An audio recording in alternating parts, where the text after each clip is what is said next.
Olá, amigos prevencionistas! Sejam todos muito bem-vindos a mais um treinamento promovido pela Tetraedro Rio de Janeiro.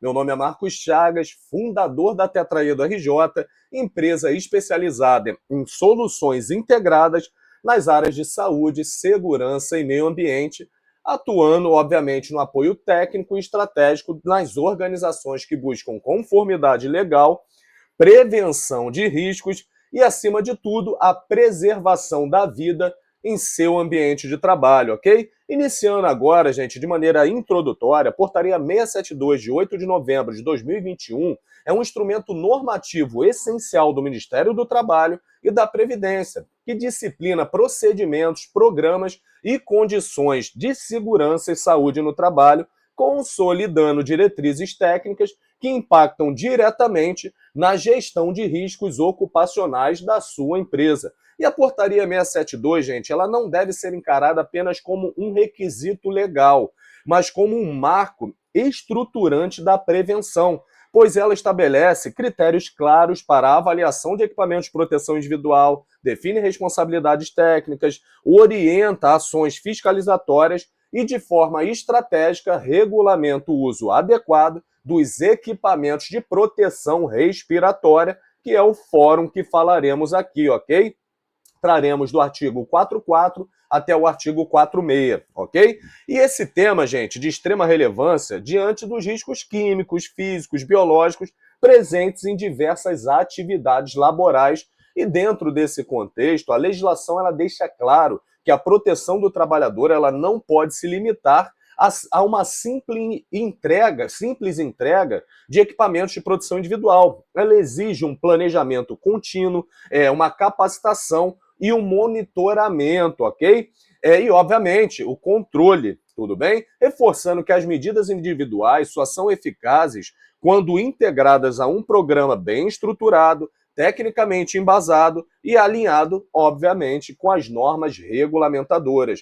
E este treinamento foi desenvolvido justamente para traduzir a Portaria 672 de forma prática e aplicada, né, para que você consiga interpretar e certamente aplicá-la no seu dia a dia, auxiliando gestores, profissionais de SST, membros de CIPA, SESMIT e demais envolvidos que desejam compreender suas obrigações legais. Os critérios técnicos exigidos, gente, e as melhores práticas para a implementação dos programas previsto nesta norma, falaremos sobre tudo isso aqui, ok? E ao longo deste conteúdo, gente, iremos abordar os fundamentos legais, os requisitos técnicos e as responsabilidades envolvidas, sempre com foco na prevenção de acidentes, na proteção da saúde do trabalhador e na segurança jurídica da sua empresa, tudo bem? E mais do que atender à legislação, o objetivo aqui é promover uma cultura de segurança, onde a conformidade legal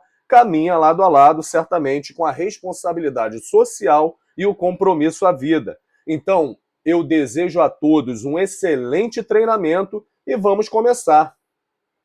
Iniciando, então, aqui, gente, o nosso treinamento obrigatório sobre o Programa de Proteção Respiratória, conforme a Portaria 672 de 2021.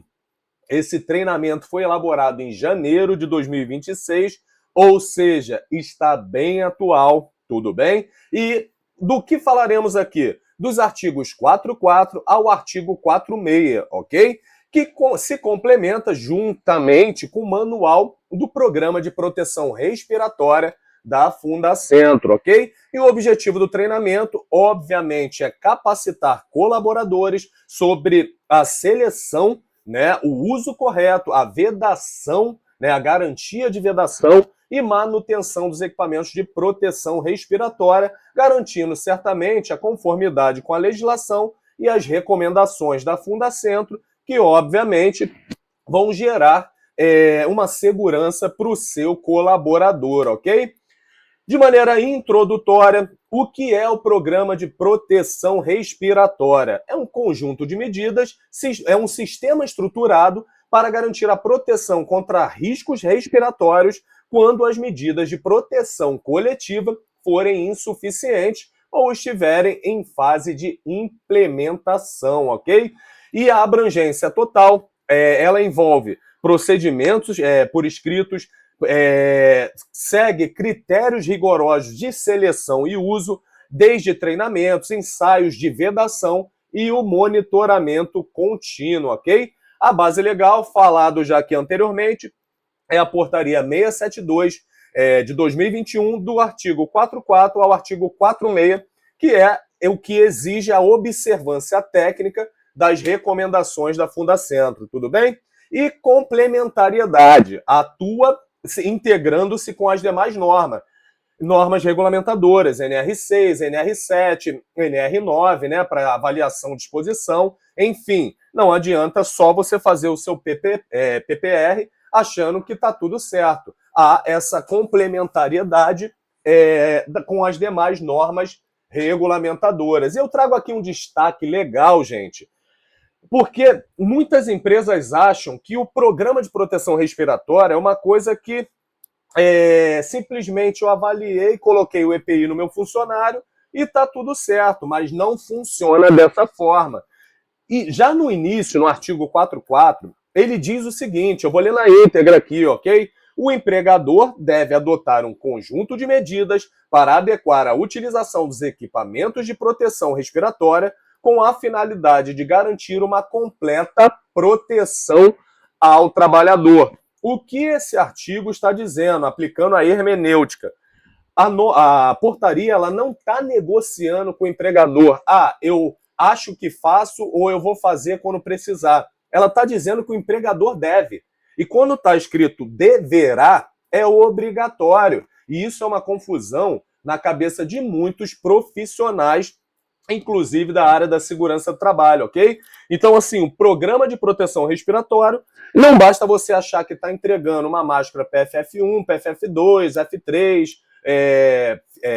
respirador semifacial, full face, e está tudo certo. Não é assim que funciona, ok? Você tem que implementar um conjunto de medidas para adequar a utilização dos equipamentos de proteção. E vamos ver mais à frente o que seria isso, ok? O fornecimento, como eu disse, ele por si só não garante a proteção do seu colaborador.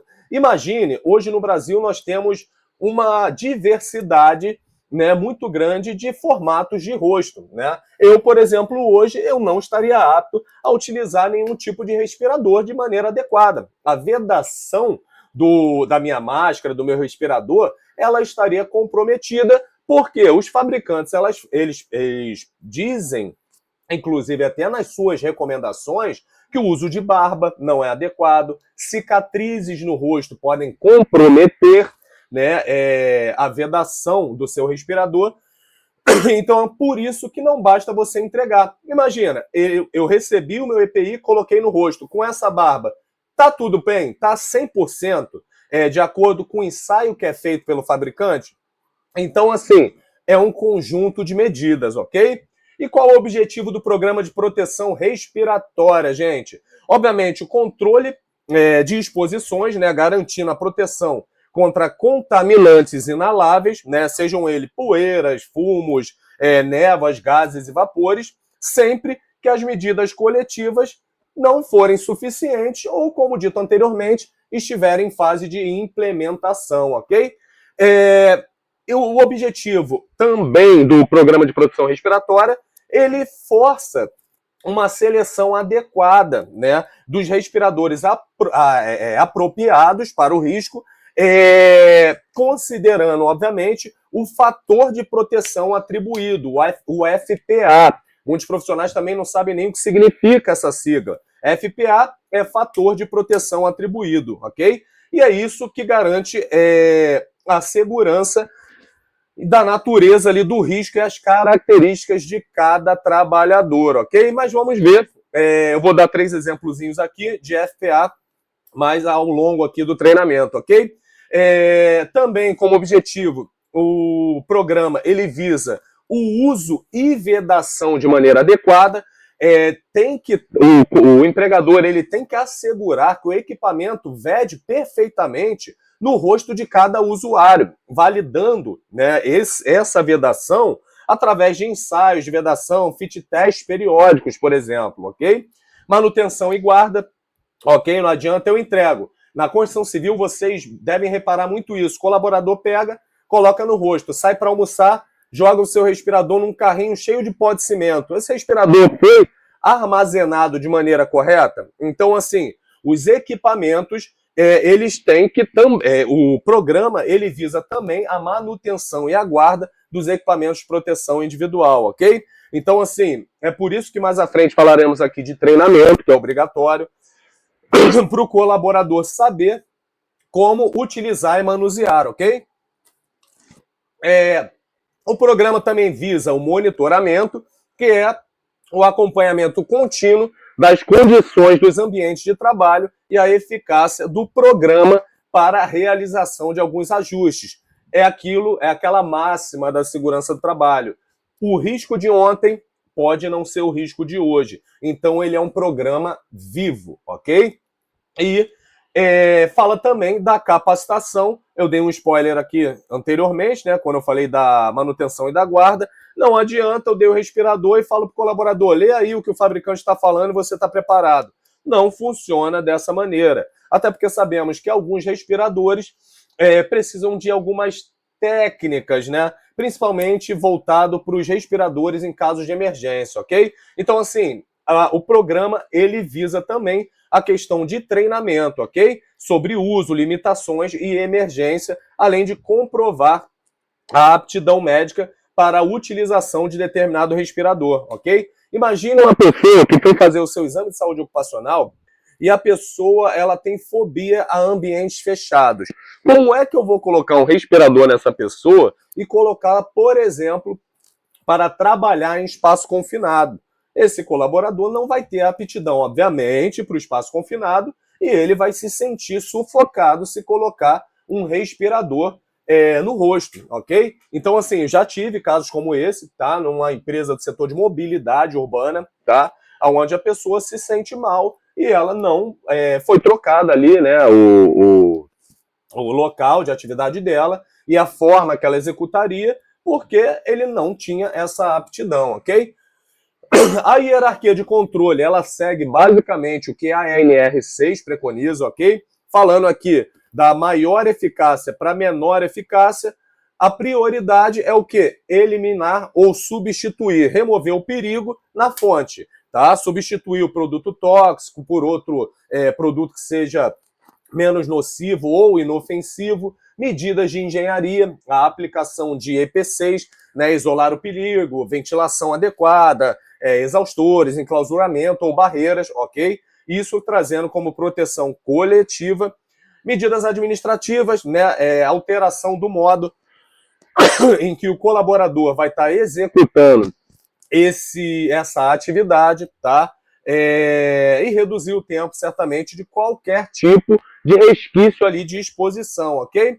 E o foco do PPR é a última barreira. Lembrando que o EPI ele não evita acidente. Então, a nossa última barreira é o EPI, né, ou o equipamento de proteção respiratória, que protege o colaborador de maneira individual com os respiradores adequados, desde que eu tenha feito todo o passo a passo que iremos falar a partir de agora, ok?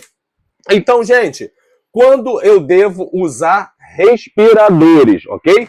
Os cenários de aplicação obrigatória, quais são eles? Exposição ocupacional, medidas de engenharia, trabalhos eventuais, riscos químicos, atmosfera imediatamente perigosa à vida ou à saúde, ok? E em casos de emergência.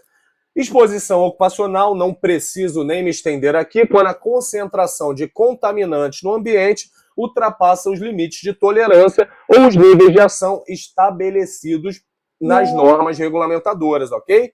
As medidas de engenharia, durante a fase de implementação, né, ainda está sendo implementada uma medida de produção coletiva. Então, precisamos que aquele colaborador que esteja implementando esteja com um respirador adequado, ok? Trabalhos eventuais em atividades esporádicas, né, ou curta duração, aonde a instalação em sistema de exaustões definitivos não está justificando ali o nível, né, dos contaminantes, né, material respirável, ok? Dos agentes respiráveis. Riscos químicos também não precisamos dizer, né? Em atividades envolvendo poeiras, fumos, névoas, gases e vapores, onde não há controle suficiente na fonte geradora. Existem muitas situações como essas, ok? Em atmosferas imediatamente perigosas à vida e à saúde, tá? Obrigatório uso de respirador de adução. Eu vou explicar o que é um respirador de adução, mas de maneira breve, um respirador autônomo ou uma linha de ar mandado, ok? Muito utilizado em áreas confinadas, ok? Classificadas e confinadas, certamente. Em situações de emergência, né? De vazamentos acidentais, operações de salvamento, escapes, áreas contaminadas, conforme plano de ação. Mas o plano de ação aqui do PPR, somente vamos pincelar, não vamos falar aqui da conformidade do plano de ação, ok? Responsabilidade, gente. Empregador, gestão, fornecimento. Trabalhador, uso e conservação. Desde que o empregador ele estabelece, implementa e mantém procedimentos escritos do Programa de Proteção Respiratória, ok? Ele seleciona e fornece os respiradores adequados com o seu certificado de aprovação, tudo conforme preconizado na NR6. Ele tem que prover treinamento periódico e realizar os ensaios de vedação nos respiradores, ok? Nos equipamentos de proteção individual ou equipamentos de proteção respiratória, ok? Ele garante a realização, gente, dos exames médicos. Isso aí é obrigatório, isso aí não precisa nem falar de PPR, mas ele tem que atestar a aptidão física e psicológica desse colaborador. Já estou trazendo um pouquinho aqui as questões até psicossociais indiretamente, ok? Monitora periodicamente as áreas de trabalho e a eficácia do programa. Todas as medidas que o programa prevê, ele tem que monitorar periodicamente. Não é um documento de gaveta que você joga lá e simplesmente esquece e atualiza ano a ano, semestralmente, tá? Ele tem que monitorar continuamente. E trazendo aqui o trabalhador, colaborador. Ele utiliza o respirador corretamente conforme o treinamento. Vocês vão ver que uma caixinha é linkada na outra. Empregador treina, colaborador realiza corretamente conforme o treinamento recebido pelo empregador, ok? Ele realiza a vedação, verificação de vedação, pressão positiva e negativa, antes de cada uso, ok? Ele zela pela guarda e conservação e a higienização adequada do equipamento, comunica imediatamente qualquer alteração no funcionamento ou no seu estado de saúde, ok? E deixa a área de risco imediatamente em caso de falha de qualquer equipamento, ok? De qualquer equipamento de proteção respiratória. Trazendo aqui, gente, o inciso 1º do artigo 44 da portaria 672, ele fala dos procedimentos por escrito, né? São requisitos obrigatórios. Eu trouxe aqui como nome o livro do PPR. Não basta fornecer, como dito anteriormente, somente o equipamento. A portaria ela exige que a empresa possua procedimentos escritos e detalhados. ênfase aqui, para um trecho da norma, o estabelecimento ele tem que ter procedimentos abordando, no mínimo, tudo isso aqui, ó. Seleção dos respiradores, os critérios técnicos baseados na avaliação dos riscos e no fator de proteção atribuído, tá? Abandono de área, né? Orientação sobre quando deixar uma área de risco por falha no equipamento de proteção respiratória, monitoramento de riscos, que é o acompanhamento, né, também dito anteriormente aqui, das áreas e níveis de exposição, treinamento. Tem que ser tipificado um programa de capacitação sobre o uso, limitações e em casos de emergência. O uso adequado, né? Diretrizes considerando o tipo de atividade e a caracterização, as características do usuário, ok? Eu vou dar um exemplo. Marcos Chagas, ele está de barba.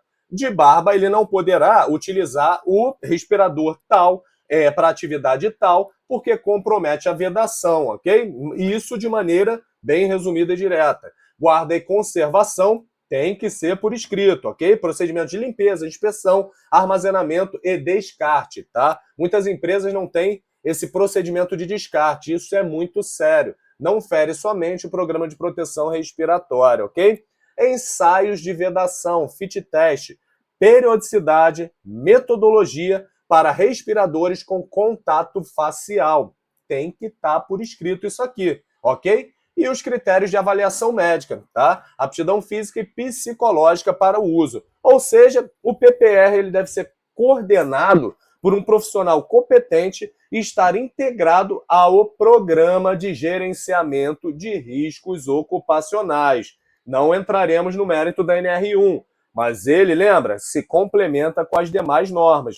Identifiquei um risco, eu tenho que complementar no meu programa de gerenciamento de riscos ocupacionais, ok? Seleção de respiradores. São eles os critérios e tipos de equipamento. Avaliação de risco é feita. O que eu tenho que fazer? Identificar o estado físico do contaminante. Particulado, é gás, é vapor? E a concentração dentro desse ambiente de trabalho para definição do nível de proteção necessário, ok? Um fator de proteção atribuído, ok? O equipamento deve possuir um fator de proteção atribuído de acordo com o programa, o manual, né, de proteção respiratória da Fundacentro, que seja capaz de reduzir a exposição do trabalhador para níveis abaixo do limite de tolerância, ok? Tipo de funcionamento. Aí, lembra que eu falei que eu traria um exemplo? Os purificadores, eles só filtram. Trazer um exemplo bem basicão, filtram o ar do ambiente de trabalho. Vou dar um exemplo de um filtro combinado. Um filtro mecânico, né, de um VOGA, por exemplo, desse, mas eu preciso fazer uma conjugação também para algum particulado ali que foi contemplado. Aí você coloca aquele filtrozinho, né, trazendo um exemplo, a máscara de pintor. Isso é um purificador, ele está filtrando o ar do ambiente. Eu posso utilizar isso em uma atmosfera, por exemplo, com um oxigênio abaixo de 19,5, um espaço confinado, achando que aquilo está garantindo o meu nível de oxigênio? Não, eu estou somente purificando o ar, eu estou evitando de respirar o contaminante, ok? Agora, adutores de ar são aqueles que fornecem ar respirável de fonte externa, seja eles o respirador, né, a máscara autônoma, a linha de ar mandado, né, muito utilizado em espaços confinados. A diferença e o tipo de funcionamento de um respirador é esse. Existem muitas pessoas que vão fazer limpeza em dutos de ar, por exemplo, aonde o oxigênio ele é inferior, né, a 19,5. Então, o que a pessoa faz? Bota uma PFF2 porque está com muita poeira. Vai fazer um despoeiramento, de repente, num duto.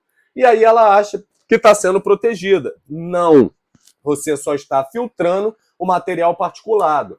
Em atmosferas imediatamente perigosas à vida e à saúde, é proibido a utilização de purificadores. Você tem que estar com um sistema de proteção respiratória de adução de ar, ok? Então, o resumo da tipologia: purificador de ar são peças semifaciais ou facial inteira, são as PFFs, né?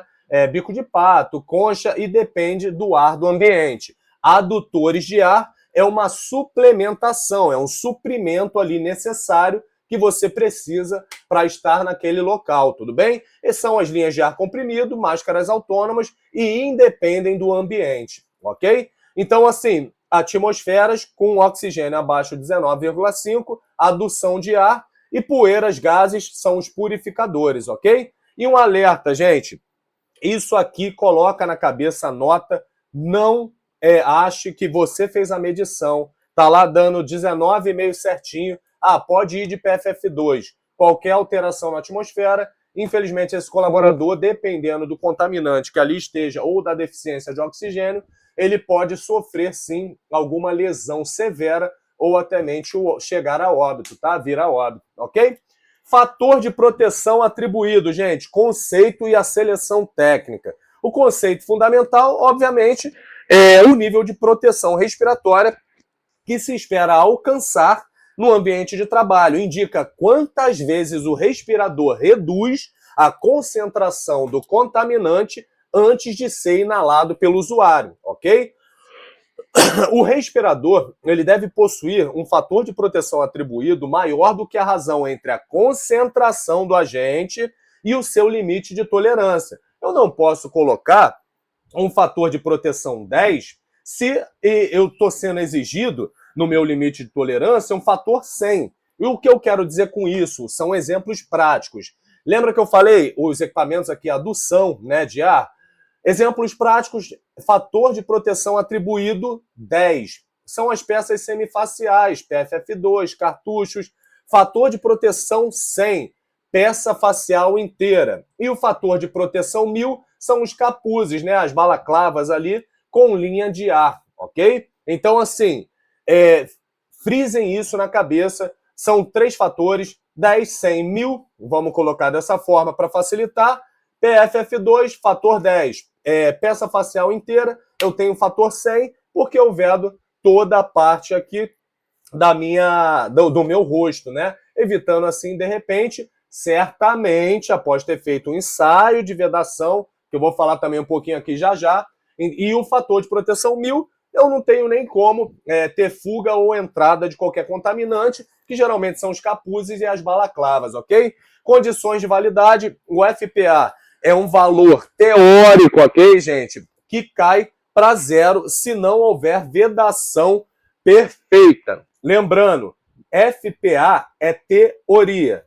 Teoria por quê? Se eu não tenho a vedação perfeita, hoje, Marcos, numa peça facial inteira, talvez essa parte da minha barba atrapalharia a vedação com o fator de proteção atribuído 100. Cairia para 0. É uma coisa teórica, vamos colocar dessa forma. Mas se eu estou sem barba, se os ensaios de vedação foram realizados comigo sem barba, garantiu que está tudo certinho, ok, eu tenho esse fator aplicado no meu dia a dia, ok? Então, assim, barba, cicatrizes ou falha no ajuste do próprio equipamento, ele faz com que o colaborador perca totalmente essa proteção, independente do modelo. Eu posso ter um capuz, uma peça facial inteira, aí eu estou achando que está vedando. E muitas das vezes, alguma parte está tendo algum escapamento que está dando entrada, seja do contaminante ou do material que eu não poderia estar ali respirando, ok? Referência obrigatória para isso aqui, gente, é o artigo 45, tá, da portaria 672, que fala que deve-se usar os valores da publicação do Programa de Proteção Respiratória da Fundacentro e não os valores de normas estrangeiras, a famosa NIOSH ou OSAS, né, que podem diferir. Mas lembrando, gente, é óbvio que a literatura da NIOSH e da OSAS são literaturas complementares e que nos auxiliam bastante. Mas, assim, o artigo 45, ele diz que os valores devem ser utilizados do Programa de Proteção Respiratória da Fundacentro, ok? E o registro no Programa de Proteção Respiratória. A memória de cálculo para a seleção do fator de proteção atribuído, ele deve constar no documento base, o livro Programa de Proteção Respiratória, justificando tecnicamente por que aquele modelo foi escolhido e por que aquele modelo é adequado para mitigar o risco identificado, ok? Então, tem que constar no PPR a metodologia utilizada, ok? Trazendo 6 parâmetros de maneira breve aqui, no inciso 1º, ok? O que nós devemos considerar? Quais são as avaliações prévias para a seleção?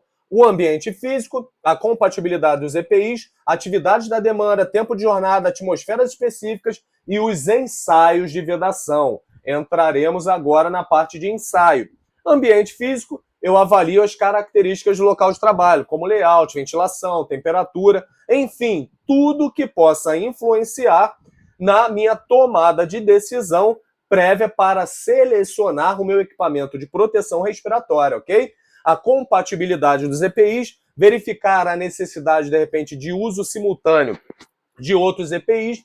Existem muitos profissionais que utilizam a técnica errada, né? A técnica, o que seria? Eu tenho uma semifacial, e aí eu vou colocar, de repente, um óculos ampla visão anti-respingo, por exemplo, né?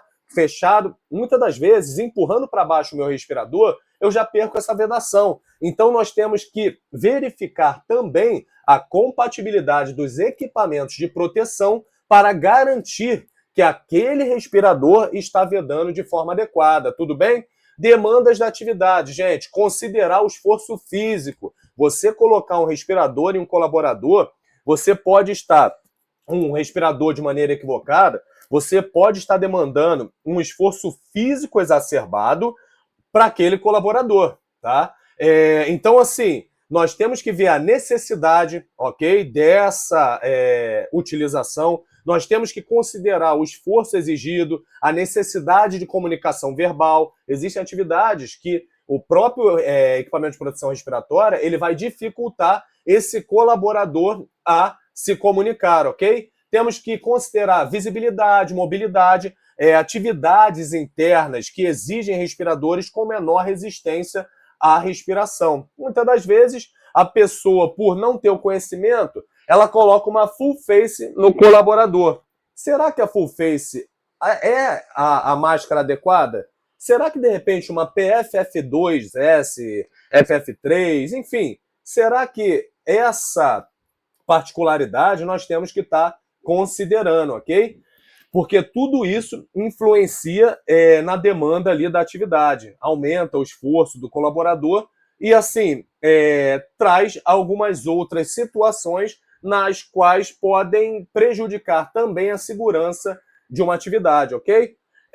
Tempo da jornada, tá? Avaliar o tempo total de uso em relação à jornada de trabalho. O uso prolongado exige equipamentos mais leves e confortáveis para garantir a adesão, né, desse colaborador, tá? Então, assim, quando você traz demanda e tempo de jornada, nós temos que considerar isso também na avaliação prévia da nossa seleção de respiradores, tá? Atmosferas específicas, já falado aqui anteriormente, identificar as características como a atmosfera imediatamente perigosa à vida, ok? Ou à saúde, né? O famoso IPVS, tá? Deficiência de oxigênio ou riscos no caso ali de emergência, tá? E, obviamente, não adianta eu considerar isso tudo se eu não fizer o ensaio de vedação. Eu tenho obrigatoriamente que realizar o ensaio de vedação, ok? Para qualquer respirador com cobertura facial, semifacial ou facial inteira para ajuste individual. O que a norma quer dizer com isso? Não adianta eu fiz somente por amostragem, né? Eu tenho 10 colaboradores com barba e eu tenho, desses 10, 2 vedaram de maneira adequada. Eu não posso tomar essa realidade como a realidade de cada particularidade individual do colaborador. Ou seja, cada colaborador vai ter que passar por esse ensaio de vedação, garantindo assim a maior amostragem. Eu tenho 100 colaboradores, eu vou fazer uma amostragem com 10, você não está garantindo nada, ok? Então, assim, falando aqui de ensaio, tá? Fit test. O fit test, gente, de maneira resumida, é o que garante que o respirador selecionado está vedando corretamente no rosto do usuário, ok? Deve ser realizado antes do uso inicial e periodicamente, no mínimo, a cada 2 meses, ok? Os pré-requisitos são, etapa 1, gente, usuário sem barba na área de vedação, né? Na área de vedação, vou utilizar um semifacial. Eu não posso ter barba nessa parte do rosto, garantindo ali, de fato, que o ensaio ele seja assertivo, ok? Obviamente, escolhendo um tamanho adequado, né, o colaborador. recebendo um treinamento prévio, muitas pessoas colocam os respiradores de maneira inadequada, infelizmente, tá?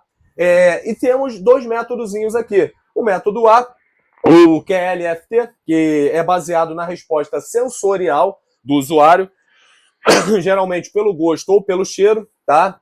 Há agentes como sacarina ou Britex, passa, não passa, para pressão negativa das máscaras, né? Geralmente coloca-se aquela balaclava, você joga o produto ali e o colaborador diz se está sentindo o gosto ou o cheiro não é contaminante, né? Do produto para garantir de fato ali que tá com vedação certinha ou não, ok? E o método B, gente, o QNFT, é basicamente a medição de fato, mede numericamente o vazamento através de um equipamento específico eletrônico. E ele gera um fator de ajuste, ok? É obrigatório para a máscara, peça facial inteira, tá? Obrigatório.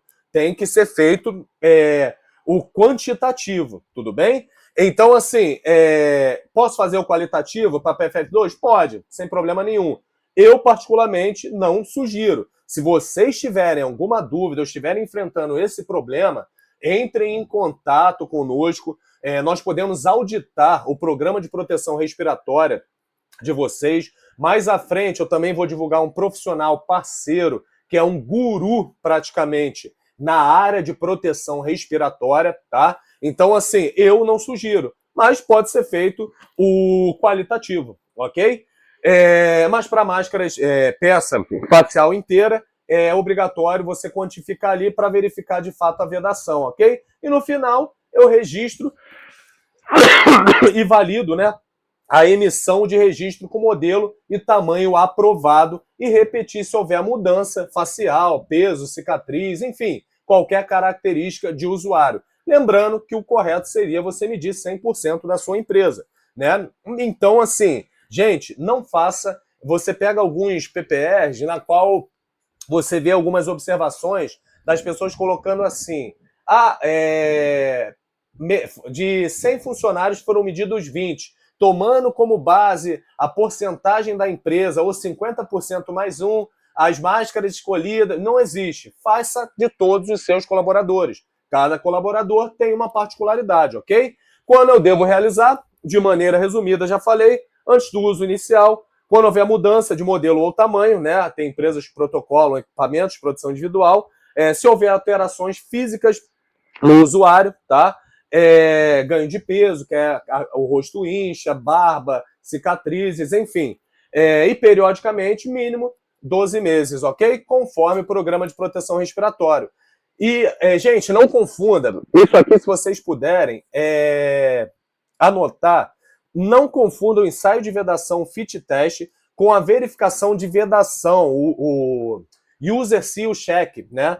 Que é o teste rápido de pressão positiva e negativa que o usuário ele deve fazer a cada colocação, né? Colocou, fez aquilo, viu se está saindo ar. Então, assim, muito cuidado. Muitas pessoas confundem bastante isso aqui.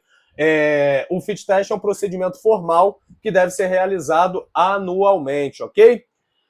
Falando aqui de uso correto e algumas limitações, tá? Os procedimentos operacionais eles devem constar no PPR, mais voltado aqui para as diretrizes de uso seguro, tá? A verificação de vedação, ela tem que estar constando lá toda vez que o usuário for, a cada colocação, o usuário ele deve realizar, sim, os testes de pressão positiva e negativa para garantir que não há vazamentos, ok? É tipo aquele testezinho que as pessoas fazem quando colocam o protetor. A gente coloca por aqui, né, o protetor tipo plug, né, o protetor auricular. Então, é basicamente um teste que garante ali se está tendo algum vazamento ou se, de fato, alguma perda de vedação, para configurar justamente o ajuste do respirador, ok? Compatibilidades e interferências, tá? Isso tem que estar constando no programa, que é o óculos de proteção facial, os outros EPIs, não devem interferir na selagem, né? As hastes de óculos, enfim. Não deve-se haver interferência na vedação com a aplicação da conjugação de um outro equipamento de proteção individual, ok? Vida útil e limitação, os filtros mecânicos saturam, tá? Quando houver dificuldade ali de respirar, químicos vencem, você começa a sentir cheiro, gosto, tá? Então respeite o cronograma e a troca ali, a validade, né, dos respiradores. Abandono de área, falando aqui mais voltado para atmosferas, né, imediatamente perigosa à vida e à saúde, tá? Deixar o local imediatamente, isso tem que constar também no nosso programa, tá? Como já falado, não vou falar novamente aqui, em locais onde há restrição, tá? IPVS, não devemos utilizar purificadores de ar nesse tipo de ambiente, ok? Atmosferas com deficiência de oxigênio, tudo bem?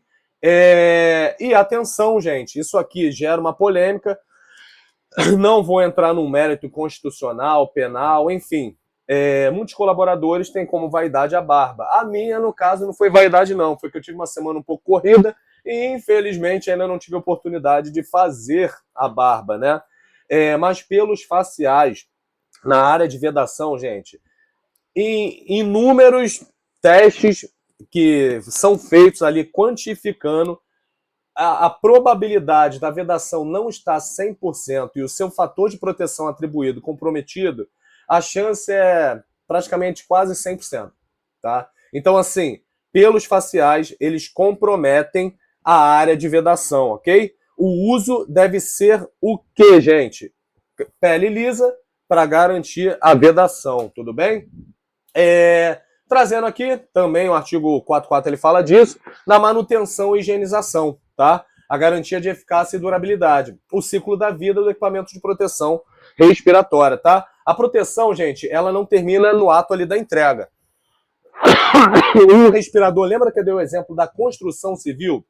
Às vezes você tá lá, deu uma PFF2 para um colaborador, aí ele vai almoçar, joga aquilo ali perto do cimento.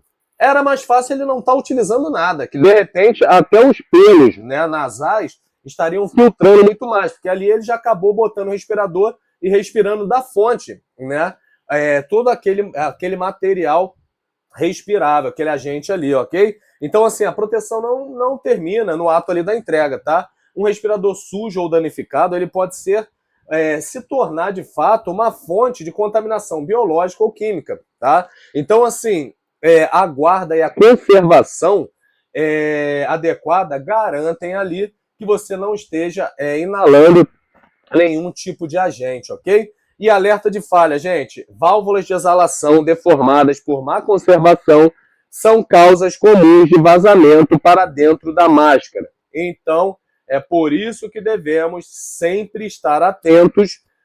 Aí devemos promover os treinamentos, né, para garantir que o nosso colaborador ele esteja ciente dessa particularidade, tá? Então, trazendo aqui alguns cuidados essenciais e obrigatórios, falando de limpeza e desinfecção, tá? Lavar com sabão neutro e secar a sombra, seguir o manual do fabricante. Lembrando que algumas máscaras não podem ser, né? São os casos da PFF2 e PFF3, PFF1, 2 e 3, né? Por causa do feltro, senão você acaba gerando ali não vou falar saturação, né? Mas um dano ao material que neutraliza, né, o agente de passar. Então, assim, algumas máscaras, elas não devem ser higienizadas dessa forma, por isso que ela tem um ciclo de vida um pouco menor, ok? A troca de filtros e cartuchos, substituir por saturação, tá? Quando o colaborador estiver sentindo gosto, dificuldade respiratória, né? Ou, obviamente, seguindo um cronograma de troca pré-definido, tá? Uso do equipamento de proteção respiratória sempre individual, isso aqui não é inegociável, tá? O compartilhamento exige desinfecção rigorosa, acontece muito com as máscaras autônomas, né? Trazendo muito para o lado do bombeiro civil, muitas das vezes ele equipou, em outro turno, outro bombeiro vai equipar aquele equipamento no caso de um sinistro. Então, exige uma desinfecção ali rigorosa para que não haja nenhum tipo de transpasse ali, seja de uma doença pré-existente, né, de um colaborador para o outro, ok? Lembrando que são casos raros, tá? São algumas exceções, tudo bem? Manutenção de válvulas, tá? Nunca modificar ou colocar válvulas danificadas, tá? E realizar a troca imediatamente, caso estejam avariadas, ok? Inspeção pré e pós-uso, tá? De verificar os tirantes, verificar as vedações e as válvulas antes de cada colocação, ok? Armazenar de maneira adequada, tá? Guarda sempre local limpo, seco, geralmente num plástico fechado, para evitar ali que outro tipo de contaminante, às vezes até que não seja inerente ali do ambiente de trabalho, possa entrar em contato com o seu respirador, ok? E o descarte correto, muitas pessoas não se atêm a isso, tratar os filtros saturados, tá? Como resíduo contaminado, tá? Conforme, obviamente, o risco ali. E o registro de manutenção, tá? Corretivas em respiradores reutilizáveis, tudo bem? E nunca utilizar ar comprimido industrial para limpar filtro. Isso aí você vê bastante. A pessoa vai lá, joga aquele jato. Isso aí danifica a fibra do feltro, né? A fibra que é o dispositivo que faz esse filtro, né, do material particulado, ok? Falando aqui de treinamento e capacitação, tá, gente? O meu treinamento ele tem que ter, gente? A natureza do risco, o uso e as limitações, a prática operacional e a manutenção e emergências, como devem ser precedidos, ok? É um conteúdo mínimo obrigatório. Natureza do risco, obviamente, para trazer compreensão dos riscos, né? Respiratórios, sejam eles químicos, biológicos, as poeiras, né, respiradas, as consequências da exposição e doenças ocupacionais associadas. O uso e as limitações, obviamente, porque o respirador é necessário, né, gente? Como ele funciona e, crucialmente, o que ele não faz. Muitos colaboradores confundem, né, o suprimento de ar, que é a adução, com os respiradores filtrantes, tá? Então, o colaborador tem que saber disso e entender o fator de proteção atribuído, ok? A prática operacional é um treinamento prático de colocação, ajuste, ou seja, a própria portaria lá atrás dizendo que não adianta eu fazer só a teoria, eu tenho que falar para o colaborador, ó, coloca assim, puxa assim, verifica assim, não pode ter isso, eu tenho que fazer ali em loco com o colaborador, ok? Manutenção e emergências são os procedimentos de inspeção, higienização, guarda, como agir em situações de falhas, né, no equipamento ou emergências, mas voltado novamente para as atmosferas imediatamente perigosas à vida e à saúde, ok? Critérios de validade, tá? Realizado antes do primeiro uso inicial, ok? Esse treinamento, o colaborador não pode ter utilizado e depois você fazer. Eu sei que muitas empresas praticam, mas isso tem que ser no uso inicial, ok? Reciclagem anual, a periodicidade, comprovação de entendimento por parte do usuário. Eu, particularmente, gosto muito de aplicar uma avaliaçãozinha para garantir que o colaborador ali, ele tem, de fato, todo o conhecimento necessário do que foi passado para ele, tá? Mas aí a comprovação fica a critério de cada profissional. Então, desculpem, esses critérios são o quê? Teoria, prática, o colaborador está apto para poder estar utilizando o respirador, ok? E lembrando que o treinamento ele deve ser repetido caso haja mudança de qualquer cenário, tudo bem? Trazendo aqui, gente, exames médicos e aptidão. Lembra que eu falei lá as questões, né, físicas do colaborador, as questões de limitação de alguma fobia, alguma coisa que o colaborador, muitas das vezes, pode ter. Você pode até estar prejudicando esse colaborador se você não fizer essa análise, essa avaliação clínica, né, essa avaliação de saúde nesse colaborador. A avaliação prévia, ela é obrigatória, tá? O artigo 44, no seu inciso 1º, diz que é mandatório realizar exames no candidato ao uso de proteção respiratória antes do primeiro uso ou ensaio de vedação, ok? Para garantir função pulmonar, enfim. Aí é o médico do trabalho que determina, ok? Os fatores fisiológicos e psicológicos, tá? Falando aqui, as fobias, né? As questões neurológicas, tem gente que não pode realmente utilizar. Então, assim, E tudo isso deve constar o quê? No ASO, ok?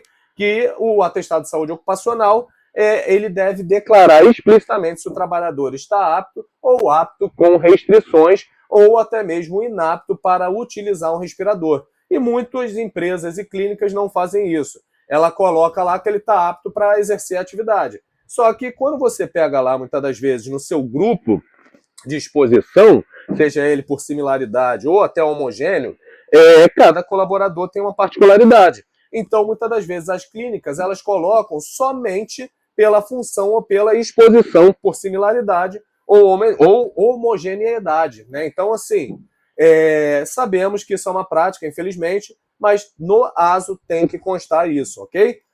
E a periodicidade é a frequência de exames e a necessidade de avaliações complementares, obviamente, o médico que determina, né, espirometria, eletrocardiograma, devem ser definidas no PCMSO com base nos riscos identificados, ok? E os critérios de avaliação, de maneira breve, tá?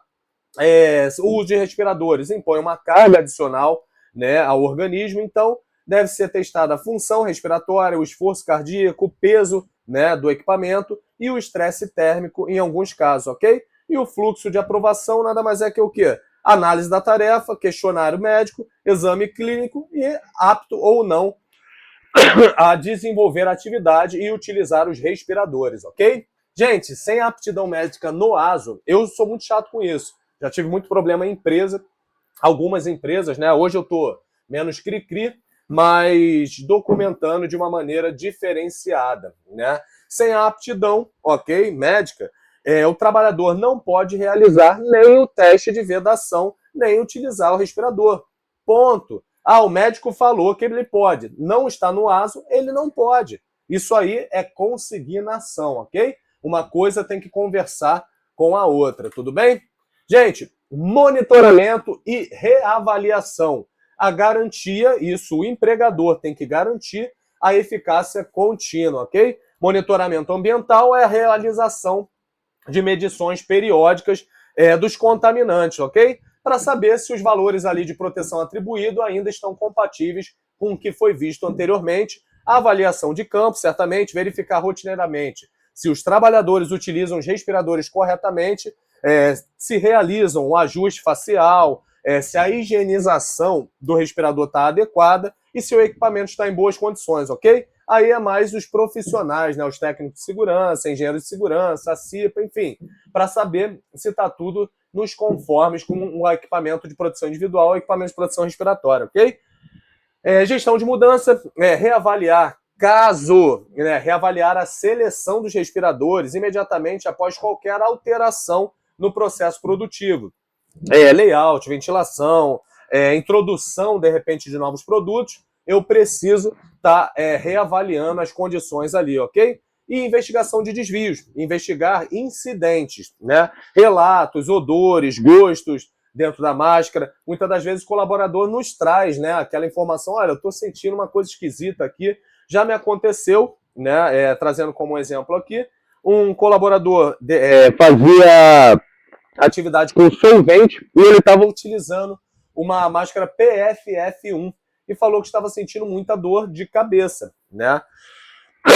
E ao fazer todo aquele estudo, eu constatei que a máscara não era adequada para a utilização de solvente, né? E após a implementação de um outro respirador, o colaborador parou de sentir o cheiro, até agradeceu, falou: nossa, Marcos, que isso? Foi bate pronto. A primeira vez que eu utilizei, né, acabou o problema. Então, assim, muitas das vezes nós temos que investigar certos desvios, ok?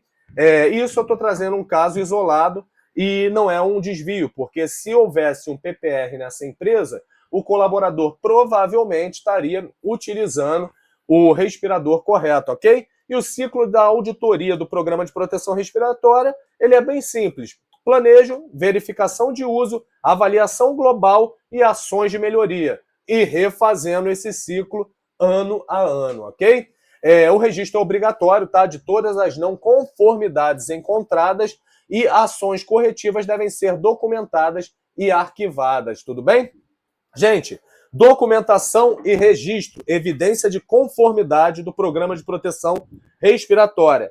Rastreabilidade, isso vai trazer a segurança jurídica do programa e depende da capacidade de comprovar que as ações planejadas foram efetivamente realizadas, ok? Sem registro não é evidência. Eu posso ter feito tudo, mas eu não registrei, não tem evidência entre o elo ali, né, normativo e a prática ali do chão de fábrica, né, que foi feito toda a obrigatoriedade que a 67, toda a obrigação, né, do empregador que a 672 traz no GEMET, ok? E a retenção do arquivo, tá? Os registros eles devem estar prontamente acessíveis, tá? Para a CIPA, fiscalização, enfim, para qualquer pessoa que tenha interesse em conhecer o programa de proteção respiratória, tá? Registros obrigatórios são os procedimentos escritos, isso é a base, ok? São os documentos atualizados, aprovados e divulgados para todos os colaboradores envolvidos. Os ensaios de vedação, tá? Relatórios individuais assinados com data, método e resultado, tá? Exames médicos, tá? A consignação do atestado ali específico para a utilização de respiradores, tá? De proteção respiratória. Inspeção e manutenção é o controle de troca, higienização e reparos realizados, tá? A melhoria de seleção, tá? Cálculos do fator de proteção atribuído e a justificativa técnica da escolha de determinado respirador ali para o seu usuário, ok? Registro de treinamentos, isso eu não preciso nem falar, lista de presença com conteúdo programático e avaliação do aprendizado. Isso aqui, a avaliação do aprendizado foi um grifo, uma adição minha, ok? Monitoramento ambiental, tá? São os laudos, o LTCAT, o PGR, com as concentrações dos contaminantes. E as instruções de uso, tá? Manuais em português, fornecido com os equipamentos que serão utilizados, ok? Todos os registros devem permitir a identificação clara do trabalhador e do equipamento, tudo bem? Gente, chegamos ao final do treinamento e o que eu gostaria que vocês anotassem? Esses 5 itens que eu vou falar agora são os pilares do programa de prevenção, do programa de proteção respiratória, ok?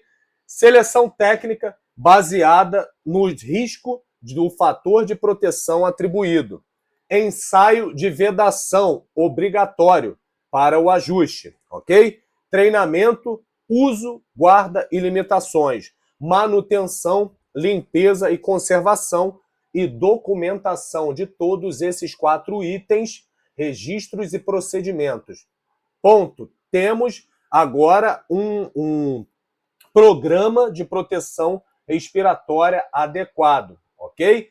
E em caso, gente, aí eu vou fazer um merchan aqui, né, da Tetraedro. Se vocês estão precisando de uma auditoria, de repente, no programa de proteção respiratória de vocês, eu vou deixar o contato, né, o meu contato já está até aí, tetraedro.rj@gmail. Lembrando que eu estou utilizando o Gmail novamente, alguns pegaram o tetraedro.rj@tetraedro, mas tive um probleminha no servidor.